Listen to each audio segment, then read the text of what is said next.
আসসালামু আলাইকুম, নমস্কার, গুড ইভিনিং। আমি জাস্ট এক্ষুনি ঘুম থেকে উঠলাম, তো ভাবলাম একটা ভিডিও করে নিই, তাহলে সবার কোয়ারিগুলো একসাথে ক্লিয়ার করে নেওয়া যাবে।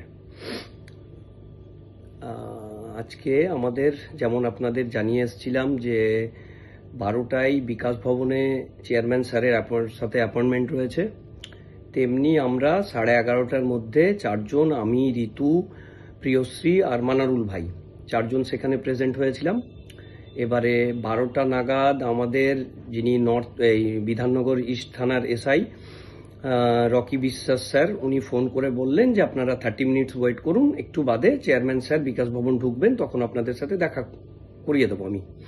ভালো কথা, আমরা 30 মিনিটস ওয়েট করলাম। তারপরে হঠাৎ করে উনি বললেন ফোন করে যে আপনারা এসএসসি অফিসে চলে আসুন, স্যারের যেতে ওখানে দেরি হবে, তো আপনারা একটাই এসএসসি অফিসে চলে আসুন। তো আমরা এসএসসি অফিস গেলাম সবাই মিলে, দিয়ে আমাদের সাথে দুজন আরও এক্সট্রা গিয়েছিলেন, দুজন। একজন মোস্ট প্রবাবলি বিথিকা রয়ের হাজবেন্ড ছিলেন, দাদাটা। তো উনি জানতেন যে ওনাকে ঢুকতে দেবে না, তাও উনি গেছিলেন আমাদের সাথে। তো যাই হোক, তো গেলাম আমরা ওখানে, একটাই আমাদের মোটামুটি 1:15 নাগাদ দুপুরে নিয়ে গেল 3rd ফ্লোরে স্যারের চেম্বারের বাইরে। তো ওখানে মোটামুটি 1 ঘন্টা আমাদের ওয়েট করানো হলো, কেন যে স্যারের একটা মিটিং চলছিল। যাই হোক, মিটিংটা কমপ্লিট হয়ে আমাদের ডাকলেন উনি। এবার এক্স্যাক্টলি যা যা কথা হলো সেটা হচ্ছে যে 1241-এর কাউন্সিলিং, সবার কাউন্সিলিং কিন্তু হবে। এই জন্যই হবে, যদিও উনি এটা আজকে আবার আমাকে বললেন যে দেখুন, নর্মালি কোনো চাকরির প্রক্রিয়াতে সবার চাকরি হয় না, ওয়েট লিস্টে যারা থাকে সবার চাকরি হয় না, সেটা আপনারাও জানেন। কিন্তু যেহেতু কোর্টের অর্ডার রয়েছে, ডিভিশন বেঞ্চের অর্ডার এখন শুধু না, সেটা সুপ্রিম কোর্টে এই আমাদের ডিভিশন বেঞ্চের অর্ডারের এগেইনস্টে বেশ কিছু এসএলপি সাবমিট করা হয়েছিল, যে এসএলপি গুলো খারিজ হয়ে গেছে। তো এসএলপি গুলো খারিজ হওয়াতে পক্ষান্তরে আমাদের এই রায়টা কিন্তু এখন সুপ্রিম কোর্টের রায়ে পরিণত হয়েছে। তো এই রায়ের বাইরে আর কারো কোনো কিছু করার জায়গা নেই। যদি অন্য কেউ কিছু করতে চান, তাহলে একটাই অপশন আছে, সেটা হচ্ছে ইন্টারন্যাশনাল কোর্ট, সেখানে গিয়ে আপিল করতে পারেন। ঠিক আছে, তো এরকম যদি কারো সদিচ্ছা থাকে তাহলে তিনি যেতে পারেন। বাকি থাকলো স্যারের বক্তব্য যে যেহেতু সুপ্রিম কোর্টে ডিভিশন বেঞ্চের অর্ডার, হাইকোর্টের ডিভিশন বেঞ্চের অর্ডার, আর সেটা সুপ্রিম কোর্টের মান্যতা পেয়ে সুপ্রিম কোর্টের অর্ডারে পরিণত হয়েছে, সেহেতু এই অর্ডারটাকে আমরা কমপ্লাই করতে বাধ্য বাই এনি হাউ। তো 20 নভেম্বর চলে আসছে। তো 20 নভেম্বর যেহেতু চলে আসছে, বিকাশ ভবন থেকে এখন পর্যন্ত স্যারের কাছে একটা সিটও প্রসেসিং করে এসে পৌঁছয়নি। আমরা অনেকে অনেক রকম অ্যাজিউমশন করছিলাম যে 600, 700, 800, 900, 1000, 2000, কিন্তু স্যারের যেটা বক্তব্য যে এখন পর্যন্ত আমার কাছে বিকাশ ভবন থেকে টিল নাও, তোমরা যখন আমার সামনে বসে আছো, এখন পর্যন্ত আমার কাছে একটা সিটও আসেনি প্রসেসিং করে। হোপফুলি কালকে, আগামীকাল আমার কাছে বিকাশ ভবন থেকে সিট আসবে। এবারে কত সিট আসবে সেটা এক্স্যাক্ট আমি এক্ষুনি বলতে পারছি না, সেটা কালকে বলতে পারবো, কিন্তু সেটা 650 থেকে 800-র মধ্যে ফিগারটা দাঁড়াবে। এবার 650 থেকে 800-র মধ্যে যদি দাঁড়ায়, আমরা 1241 জন ক্যান্ডিডেট, তো 1428টা সিট নিয়ে মোস্ট প্রবাবলি কাউন্সিলিং এ ওনাকে যেতে হবে। তো ম্যাচিং ভ্যাকেন্সি যদি উনি 650 থেকে 800-র মধ্যে পেয়ে থাকেন, তাহলে বাকিদের কি হবে? তো আমরা যেমন আপনাদের বলেছিলাম যে আমরা 1241-এর কাউন্সিলিং এর জন্যই স্যারকে রিকোয়েস্ট করব, বা যেটুকুনি প্রেসারাইজ করা যায় আমাদের জায়গায় বসে সেটুকুনি করব। কিন্তু তার সাথে আমি এটাও বলেছিলাম যে ওনারা যদি চান, ওনারা ইন দ্য সেন্স এসএসসি তথা রাজ্য সরকার চান, তাহলে আমাদের সেই ক্ষমতা নেই যে আমরা ওনাদের আটকে দেব। 1, 2, 3, 4 করে আজ পর্যন্ত 8টা কাউন্সিলিং কমপ্লিট হয়েছে, আমাদের কারো ক্ষমতা হয়নি থামানোর। আর এর পরেও যদি 2-3টে কাউন্সিলিং করানো হয়, সেটাও থামানোর আমাদের কারো ক্ষমতা নেই। আমরা ট্রাই করেছি, আমি আমার মতো বলেছি, বাকি 3জন যারা ছিল সবাই স্যারকে রিকোয়েস্ট করেছি, কিন্তু যেটা হতে যাচ্ছে আলটিমেটলি 650 থেকে 800 সিট নিয়ে একটা নোটিশ আসতে চলেছে 20 নভেম্বরের মধ্যে। মোস্ট প্রবাবলি, আবারও বলছি মোস্ট প্রবাবলি, এক্স্যাক্ট গ্যারেন্টি দিয়ে কথা বলার মতো অধিকার বা ক্ষমতা আমার নেই, আমি সেটা বলবো না।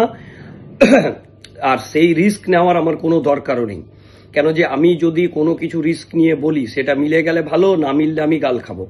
আমার সেরকম কোনো ইচ্ছে নেই, আমি কোনো রকমের রিস্ক ফ্যাক্টরে যাব না। যেটা যেটা আমি শুনে এসেছি সেটা এক্স্যাক্টলি আপনাদের বলার চেষ্টা করব।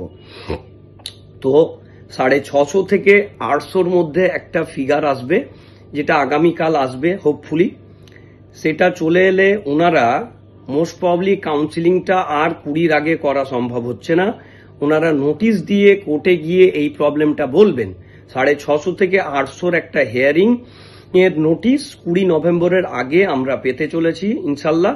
সেটা হয়ে যাবার পরে ওনারা কোর্টকে বলবেন যে আমাদের এই প্রবলেম, আমাদের ম্যাচিং ভ্যাকেন্সি পাওয়া যায়নি বলে এরকম সিচুয়েশনটা দাঁড়িয়েছে, যেটা ওনার স্যারের বক্তব্য। ঠিক আছে, উনি ওনার জায়গা থেকে ঠিকই বলছেন, আমরা আমাদের জায়গা থেকে যা বলার বলে এসেছি।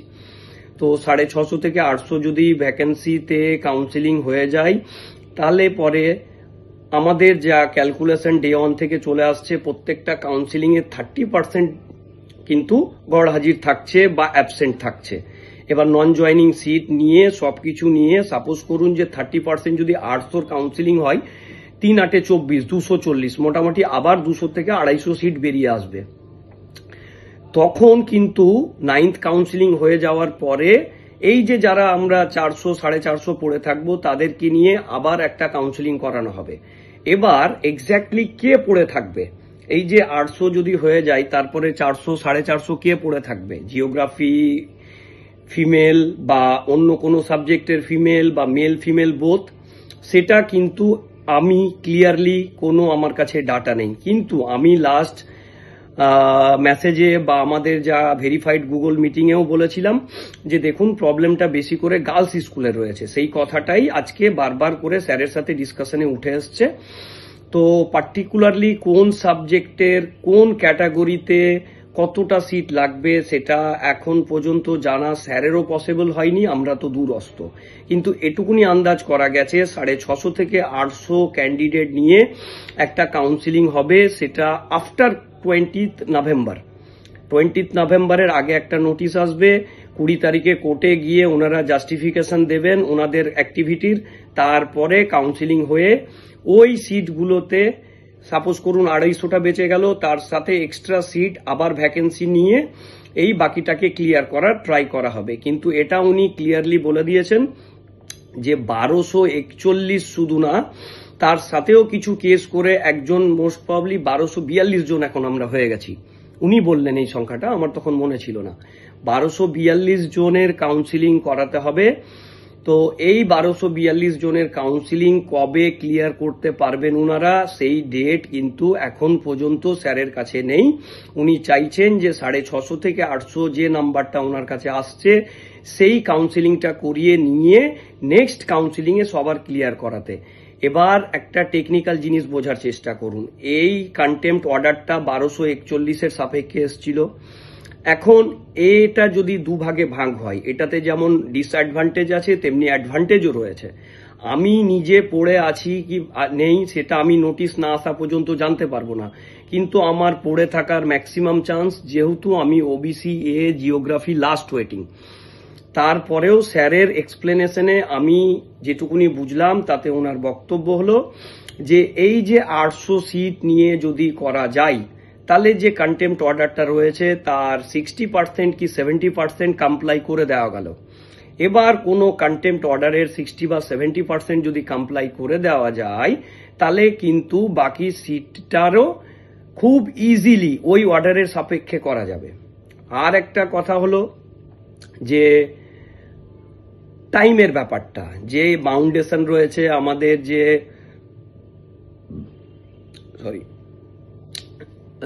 এই টাইম ফ্রেমটা ছিল যে 20 নভেম্বর বা আমাদের প্যানেল এক্সপায়ারের ব্যাপার, সেটা উনি বললেন যে এখন কোর্টের অর্ডারে পুরো প্রসিডিওরটা চলছে, তাই এখন কোনো রকমের টাইম ফ্রেম আপনাদের নেই।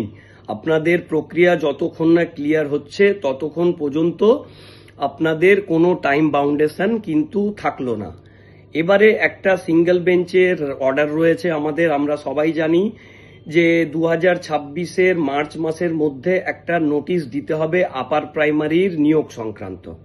সেই নিয়ে আমরা ওনার সাথে ডিসকাশন করেছি, কিন্তু 2026-এর মার্চের মধ্যে এক্সাম কমপ্লিট করে সেটাকে কন্ডাক্ট করতে হবে এরকম কোথাও নেই। ওখানে রয়েছে যে 2026-এর মার্চের মধ্যে একটা নোটিশ দিতে হবে। তো আপনারা এইটুকুনি ধরে চলুন, আমাদের যদি খুবই বাজে কপাল থাকে, কোর্ট যদি কমিশনকে এইটুকুনি লায়াবিলিটি দিয়ে দেয় যে আপনারা, বা কোর্টকে যদি এসএসসি বোঝাতে সক্ষম হয় যে আমরা এই পার্টিকুলার প্রবলেমগুলো ফেস করছি সবাইকে নেওয়ার ক্ষেত্রে, আমরা অর্ডারটা কমপ্লাই করতে চাইছি, সেই নিরিখে আমরা 650 বা 800 কাউন্সিলিং এর ডেটও দিয়ে ফেলেছি, বাকিটারও আমরা খুব জলদি করিয়ে দেবো, আমাদেরকে একটু টাইম দিন। ওনারা যদি কনভিন্স করে দেন কোর্টকে, তাহলে কিন্তু আমাদের মোটামুটি জানুয়ারি ইভেন ফেব্রুয়ারিও চলে যেতে পারে সবার কমপ্লিট হতে। এই হচ্ছে মোদ্দা কথা। এবার ফেব্রুয়ারি আমি ডেডলাইন এই জন্য দিচ্ছি যে ফেব্রুয়ারির পরে ওনাদের হাতে টাইম থাকবে না, বাই এনি হাউ ওনাদের ফেব্রুয়ারি কমপ্লিট মধ্যেই আমাদের এই 1241 বা 42কে ক্লিয়ার করতে হবে, কারণ 2026-এর মার্চের মধ্যে ওনাদের একটা অন্তত নোটিশ জারি করতে হবে আপার প্রাইমারি রিলেটেড। তো এই হলো পুরো স্যারের সাথে করা কনভারসেশন।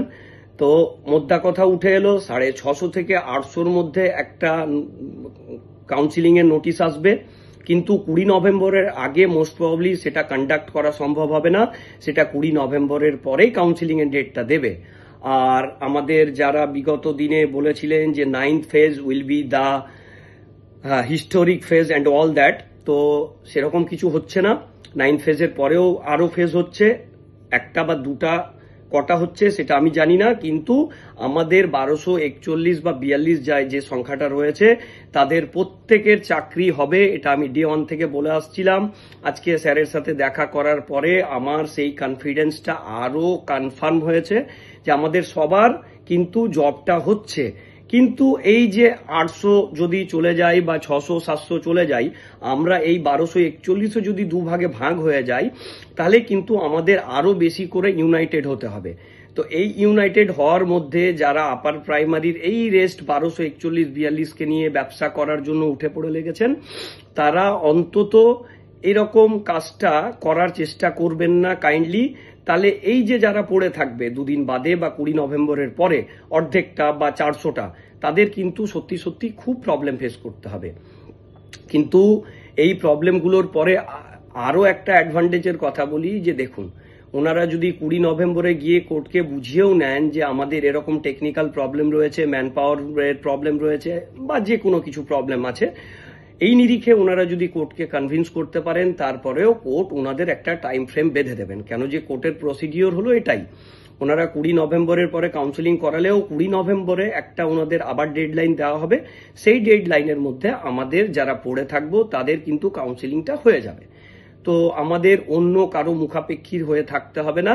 আমাদের এখন একটাই কাজ, চেয়ারম্যান স্যারের সাথে আমাদের কমিউনিকেট করা কন্টিনিউয়াসলি, আর কোর্টের দিকে নজর রাখা, কোর্টের ফাইটটা কোর্টের মতো করে বজায় রাখা। ব্যাস এইটুকুনি আমার বলার ছিল, যা আমি শুনেছি আপনাদের একটা একটা করে বলে এলাম। এই কটা সব কটাই স্যারের ভার্সন, আমার নিজের কোনো কপি পেস্ট এর মধ্যে নেই। তো এর পরে যদি কারো কিছু জিজ্ঞেস করার থাকে, আমার সাথে নুরুল ভাই, প্রিয়শ্রীদি আর ঋতুদি, এই তিনজন ছিল। এনারাও খুব কষ্ট করে সারাদিন ক্লান্ত হয়ে বাড়ি ফিরেছে। আপনাদেরকে বলবো যে একটু অপেক্ষা করে নিয়ে 1 by 1 ওনাদের ফোন করবেন, তাহলে আপনারা সব কিছু জেনে যাবেন। সবার আমাকে ফোন করতে লাগবে এমন কোনো মানে নেই। ওনারা তিনজনই প্রেজেন্ট ছিলেন আমার সাথে, আমি যা বলবো ওই সেম কথাটা ওনারাও শুনে এসছেন, আপনারা চাইলে ওনাদের থেকে শুনতে পারেন। আর আমার যা সিচুয়েশন আপনারা সবাই জানেন, আপনাদের আর নতুন করে কিছু বলছি না। তো আপনাদের রিকোয়েস্ট করব যে আমাকে যতটা পারেন ফোন কলটা অ্যাভয়েড করবেন। আমার গলার অবস্থা খারাপ, আমি কথা বলতে পারছি না। আর আমার যা বলার ছিল আমি সবটাই আপনাদের ক্লিয়ার করে দিয়েছি। এরপরে আশা করি আপনাদের কোনো কনফিউশন থাকার কথা না। তারপরেও যদি কোনো কোয়ারি থাকে, এই তিনজনকে ফোন করে আপনারা জানতে পারেন। থ্যাংক ইউ সো মাচ, ভালো থাকবেন। বাকি ফাইটটা শেষ অবধি বজায় থাকবে, একসাথে ফাইটটা আমরা কমপ্লিট করে সবাই স্কুলে যাব। এইটুকুনি গ্যারেন্টি অন্তত দিতে পারি যে আমাদের সবার প্রত্যেকটা ক্যান্ডিডেট স্কুলে যাবে, এই গ্যারেন্টিটা আপনাদের দিতে পারি। আর ডেডলাইনের দিক দিয়ে এই গ্যারেন্টি দিতে পারি যে ফেব্রুয়ারি পর্যন্ত হয়তো আমাদের এই নরক যন্ত্রণাটা সহ্য করতে হতে পারে। ফেব্রুয়ারি মানে কি, যে এটা একদম ডেডলাইন ফেব্রুয়ারিটা, তার বাইরে বা ফেব্রুয়ারি ক্রস করবে না আমাদের এই নরক যন্ত্রণাটা, এইটুকুনি গ্যারেন্টি অন্তত আমি দিতে পারি। নমস্কার সবাইকে, ভালো থাকবেন, বি হেলদি, থ্যাংক ইউ।